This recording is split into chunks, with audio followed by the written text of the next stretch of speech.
Assalamu alaikum dear students. I am Mr. Dad Speak. I am your teacher of class 9th. I'll teach you the mathematics. अगर आप लेना चाहते हैं board के exams में 75 out of 75 तो subscribe करें our channel progress science academy और बेल आइकन को प्रेस करना मत भूलिएगा ताकि आपको मेरे रोज़ के लेक्चर की वीडियोस एट टाइम मिलती रहें। तो आज हमारा है फर्स्ट लेक्चर जिसमें हम स्टार्ट करेंगे अपना यूनिट 1 जो कि है मैट्रिसेस एंड डिटर्मिनेंट्स। आज की वीडियो में हम मैट्रिसेस के बारे में पढ़ेंगे। What is matrices? Matrices is basically the rectangular arrangement of real numbers. अब what is rectangular arrangement? Basically मैं डिफाइन करूंगा इसको। Rectangular means like a rectangle, कि जो रेक्टेंगल की फिगर होती है वो किस तरह होती है? रेक्टेंगल उसको कहते हैं कि ऐसी फिगर जिसमें टू ऑपोजिट साइड्स इक्वल होती हैं। अब जैसे इसमें ये दो साइड्स आपस में इक्वल हैं और ये दो साइड्स इक्वल हैं। इस अरेंजमेंट में अगर हम रियल नंबर्स को लिखें तो वो मैट्रिक्स होता है। अब what is real number? Real numbers दुनिया में जितने नंबर्स हैं लाइक 0 1 2 3 4 5 6 7 गोज टू इन्फिनिटी, ये हमारे पास रियल नंबर्स हैं। लाइक मैंने अभी examples Lee 0 1 2 3 4 and 5 goes to so on. These numbers are real numbers. अगर मैं इन नंबर्स को इस फॉर्म में लिख दूं, रेक्टेंगुलर फॉर्म में, लाइक आई राइट 0 1 2 3 4 5। क्या आपको पता लगा ये एक मैट्रिक्स है? सेकंड जो हमारे पास मैट्रिक्स कहलाने की प्रॉपर्टी है वो ये है, फर्स्ट तो थी कि रेक्टेंगुलर अरेंजमेंट में हो, तो रेक्टेंगुलर अरेंजमेंट में हम लिख चुके हैं 0 1 2 3 4 5 6 नंबर्स हमने लिए और हमने उनको रेक्टेंगल की फॉर्म में लिख लिया। लेकिन सेकंड जो प्रॉपर्टी है मैट्रिक्स की वो ये है कि हम इन नंबर्स के गिर्द साइड्स पर ब्रैकेट्स अप्लाई करें। Now this is a matrix,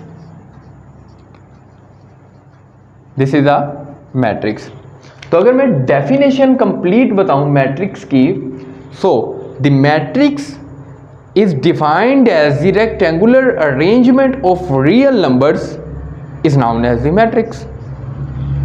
तो ये हमारे पास मैट्रिक्स की एग्जांपल है। अब मैट्रिक्स की एग्जांपल आप अपने बोर्ड के एग्जाम्स में किसी भी तरीके से लिख सकते हैं। Any 4 number 6 number 8 number matrix you can write.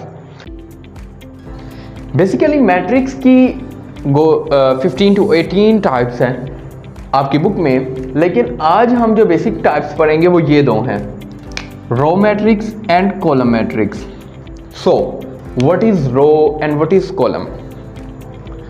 The row matrix is defined as, जो हमारे मैट्रिक्स में ये हॉरिजॉन्टल लाइंस, इन्हें कहते हैं जी हॉरिजॉन्टल लाइंस, और ये हमारे पास हैं वर्टिकल लाइंस।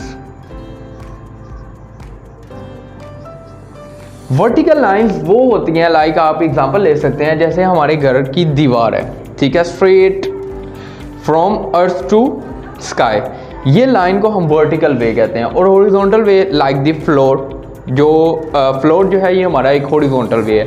तो हॉरिजॉन्टल वे में जो हमारे पास नंबर्स हैं उनको हम कहते हैं रोज लाइक दिस, और जो हमारे पास वर्टिकल वेज में नंबर लिखे हैं इनको हम कहते हैं columns.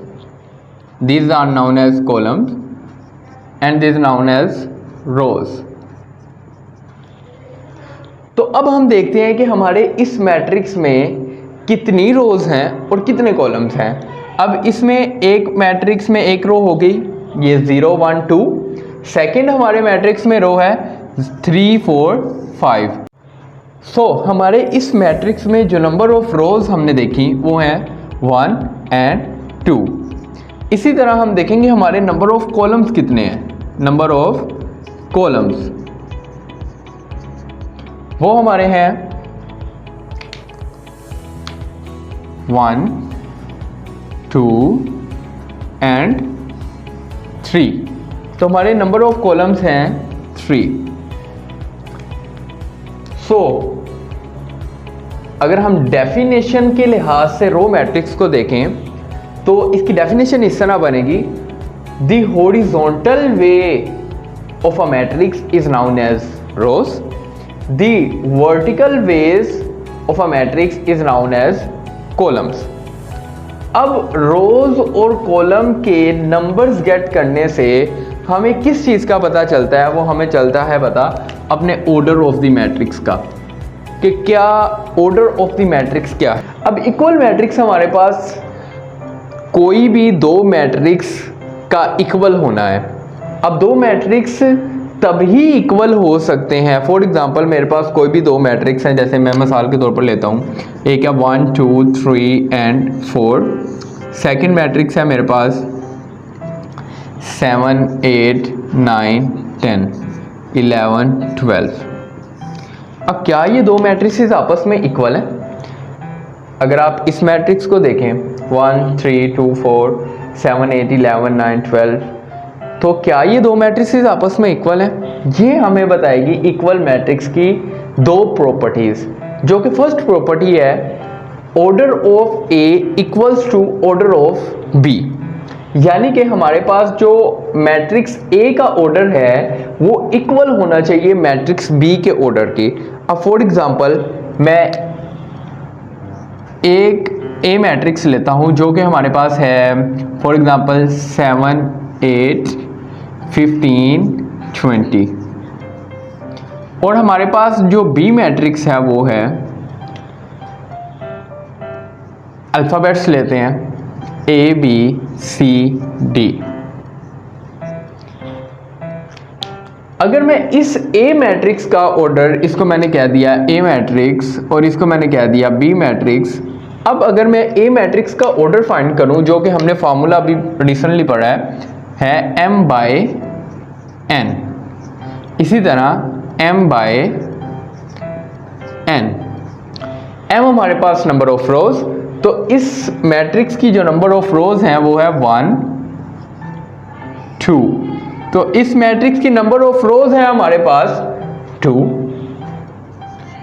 Bye n, n means number of columns, तो इस मैट्रिक्स में हमारे पास नंबर ऑफ कॉलम्स 1 एंड 2, तो नंबर ऑफ कॉलम्स हमारे पास हैं 2, तो इस मैट्रिक्स का हमारे पास ऑर्डर आ गया 2 बाय 2। इसी तरह अगर हम इस मैट्रिक्स के देखें 1 एंड 2 रोज 2 बाय कॉलम्स हमारे पास 1 2 2, तो इस मैट्रिक्स का भी ऑर्डर है हमारे पास 2 बाय 2 2 बाय 2, वो 3 बाय 3 हो सकता है, वो 3 बाय 2 हो सकता है, 3 बाय 2 हो सकता है। अगर दो मैट्रिसेस का ऑर्डर आपस में इक्वल है तो हम कह सकते हैं कि ये दो मैट्रिसेस आपस में इक्वल हैं। और सेकंड प्रॉपर्टी क्या है कि कोरोस्पोंडिंग एंट्रीज आर सेम।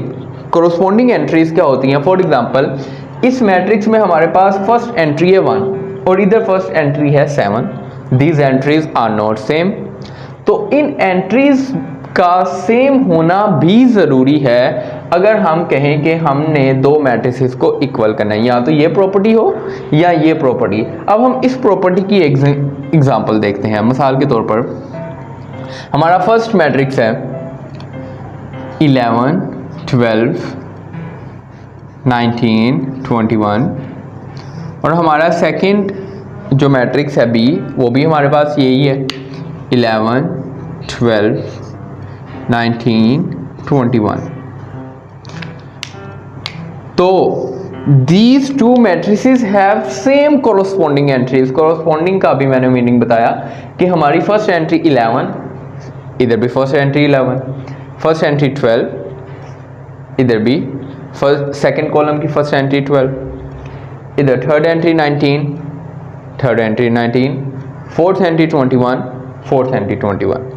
तो या तो उनका ऑर्डर सेम हो या उनकी कोरोस्पोंडिंग एंट्री सेम हो, तो हम कहेंगे कि ये दो मैट्रिसेस हमारे पास इक्वल हैं। आज की वीडियो थी हमारी अपनी एक्सरसाइज 1.1 की थ्योरी के बारे में। कल से हम स्टार्ट करेंगे इंशाल्लाह। बंद कर दो।